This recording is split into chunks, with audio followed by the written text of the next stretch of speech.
not normal that I know that I'm smarter than the president? In the Mueller investigation, how does he not know that he's individual number one? It all says in the Mueller report that they co-conspired with individual number one. Motherfucker, that's you! Wanda Sykes has always possessed a rare talent for making the painfully awkward profoundly funny. Her humor cuts through layers of political spin, exposing stark realities with devastating simplicity. It was a piercing observation, not just for a fleeting laugh, but a deeper, unsettling reality about a leader who appeared to operate outside conventional norms. He doesn't know what to do with his hands. Even the way he stands there, he's just like... Presidents, they've all aged while in office, right? The job is so fucking stressful that it affects you physically. But not Trump. Nope. He's on executive time.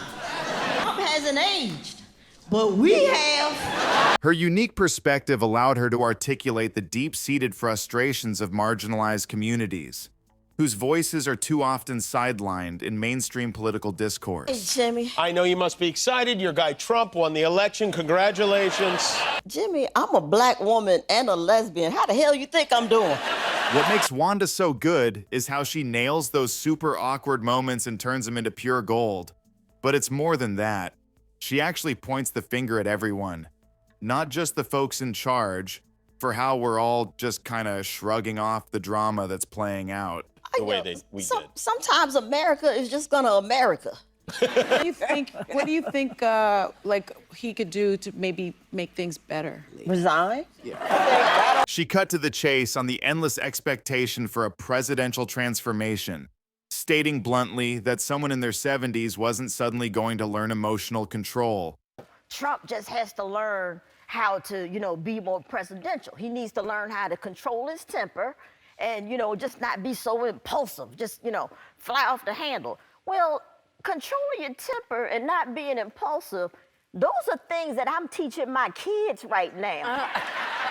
And they are 7. Donald Trump is 70. He's not gonna learn anything at 70. And Wanda's sharp eye didn't stop there. She also turned her gaze to the other half of the picture, the figure beside the president whose silence often spoke volumes. While everyone else was out there spouting off, another big player in this whole story had a completely different take. Absolute crickets. I'm talking Melania Trump. Her whole public thing was this perfectly calm, almost too composed detachment, and man, did people ever obsess over it. Her husband's over here dropping bombs and making all the noise, but Melania?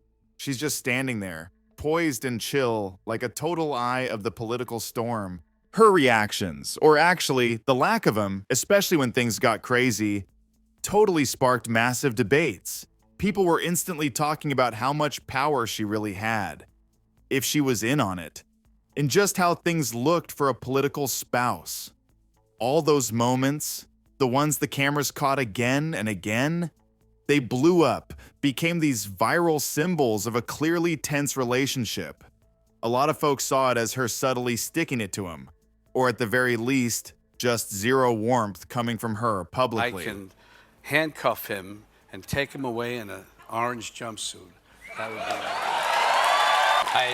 I assume you mean the President of the United States. There it is. So, if Wanda Sykes brought the precision comedy, Robert De Niro, he didn't just criticize, he launched a straight-up, take-no-prisoners verbal attack. I mean, you know the guy from all his intense blow-up-the-screen roles, right? He just dumped all that raw power directly into ripping apart the president. He famously threw out that visceral desire to punch him. And yeah, while that was controversial, it really just voiced the simmering anger and frustration so many Americans were feeling. De Niro wasn't just talking policy. He went right for the jugular. Yeah, he's so stupid. I mean, look at the lame, inane things that he said. He's so stupid, he can't even say anything clever or smooth. There's a big group of people in this country who believe that he cares about them. I am totally dumbfounded, baffled by that. I can't understand it. And it's a thing that we've seen over decades and decades. He's deeply, deeply insecure.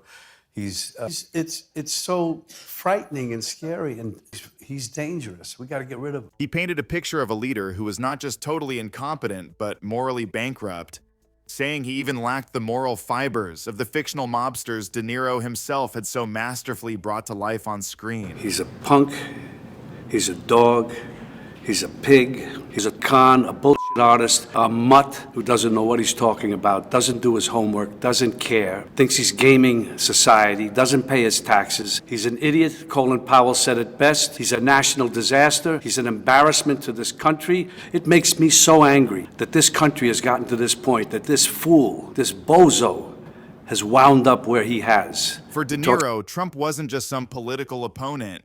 He was a national embarrassment, a disaster, and a genuine threat to the whole direction of the country. So, all these different celebrity voices we've been hearing, with their totally distinct styles, they really held up a powerful mirror to everything going down.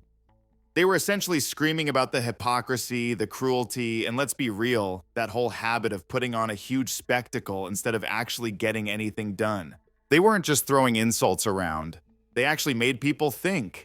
They sparked some intense debates, and for a ton of folks watching, their words really just validated those anxieties that had been bubbling under the surface. And those big questions these artists raised, oh man, they are still just hanging there in the air. Like, why did certain stories just grab hold so strongly, huh? And what does that actually tell us about who we really are as a nation? While the initial waves of laughter and outrage might have died down a bit, those deep, fundamental questions they unleashed, believe me, those are absolutely still with us. So the real legacy of their opposition isn't just about those viral clips we all shared, is it? It's about this ongoing conversation we're still having as a society, about where we stand, and honestly, more importantly, where we decide to go next. Their voices, whether they were cracking jokes, boiling with fury, or just singing from the heart, they're a powerful reminder that sometimes the most authentic commentary comes from the places you least expect, and it completely shapes the story, long after the headlines are old news. The real legacy of their opposition isn't just about those viral clips we all shared, is it? It's about this ongoing conversation we're still having as a society, about where we stand and where we decide to go next. Their voices, whether they were cracking jokes, boiling with fury, or just singing from the heart, they're a powerful reminder that sometimes the most authentic expression blasts in from the places you least expect, and it absolutely shapes the story long after the headlines are old news. Just a quick heads up, all the clips and statements you saw here, they're drawn straight from public sources and news coverage, and we're always playing by the rules, especially YouTube's. So, if you enjoyed this breakdown, do us a favor and hit that subscribe button. Thanks for watching.